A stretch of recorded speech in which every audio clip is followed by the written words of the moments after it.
Well, one of Lafayette's poorest neighborhoods could soon be the target of a major revitalization effort. It's a $750,000 project planned for the Lower Lincoln neighborhood, centered around 6th and Hartford Streets. And that's where News 18's Dan Klein is standing by live with a look at more on those plans. Dan?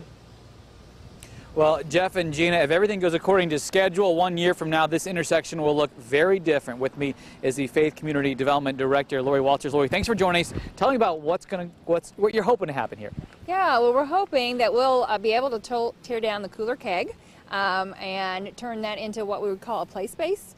And there would be a basketball court, small one, and a splash pad, and just a place for neighbors to gather outside. And then in the empty lot, we're hoping to build a neighborhood center where the main floor would be a place for the neighborhood to come together and do whatever they want to do, classes or movie night or something like that. And then there'll be some housing up above for some supervision of the play space and the neighborhood center.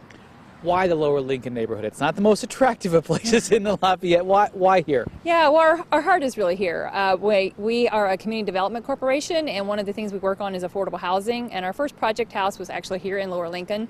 And as we worked here, we got to know the neighbors and just really got a heart for some of their concerns and some of their wishes. And we are glad to come alongside them and to be able to provide it for them.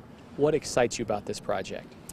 I think the hope that we can provide the neighborhood. They really have some specific things they want for their kids. They want a safe place for their kids to hang out and have some fun and maybe even work on some life skills. And to be able to provide that for them is just really exciting, and that the neighborhood is happy to have us here. So that's a fun part. All right, Lori, thanks so much for joining us. There are some votes scheduled later this month from the Area Plan Commission on some of these aspects of the project, as well as a City Council vote likely next month. Reporting live in the Lower Lincoln neighborhood, Dan Klein, News 18.